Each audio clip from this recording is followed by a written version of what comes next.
Iran ও ইসরায়েলের মধ্যে চলমান যুদ্ধে ইরানের পাল্টা হামলায় কোণঠাসা হয়ে পড়েছে যুক্তরাষ্ট্র।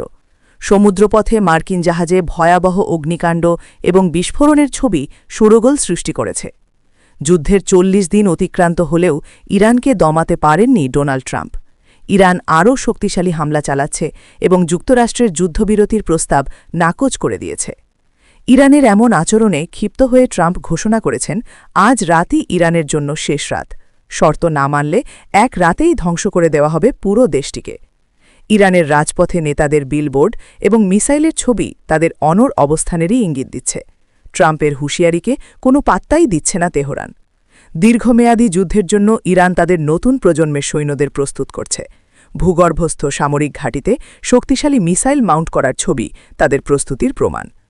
আন্তর্জাতিক আইন বিশেষজ্ঞরা সতর্ক করেছেন যে ইরানের বেসামরিক জনগণের ওপর হামলা যুদ্ধাপরাধ হিসেবে বিবেচিত হতে পারে। এতে বিশ্বজুড়ে উদ্বেগ বাড়ছে। হরমুজ প্রণালী দখল করার লক্ষ্যে ইরানকে পরাস্ত করতে চান ট্রাম্প। জ্বালানি সরবরাহ স্বাভাবিক রাখতে এই চুক্তির প্রস্তাব দিয়েছে হোয়াইট হাউস। সমুদ্রে মার্কিন ও ইরানি যুদ্ধজাহাজের অবস্থান উত্তেজনাকে চরম পর্যায়ে নিয়ে গেছে। তেলবাহী ট্রাঙ্কারগুলো এখন হামলার শঙ্কায় রয়েছে। ন্যাটোর নিষ্ক্রিয়তায় ক্ষোভ প্রকাশ করেছেন ট্রাম্প। তিনি সাফ জানিয়েছেন, এ পরিস্থিতিতে আমেরিকার কাউকে পাশে দরকার নেই। বিশ্ব এখন তাকিয়ে মঙ্গলবার রাতের ডেডলাইনের দিকে, যা নির্ধারণ করতে পারে মধ্যপ্রাচ্যের ভবিষ্যৎ ভাগ্য। অবিরাম হামলায় কাঁপছে ইরানি সামরিক ঘাঁটিগুলো।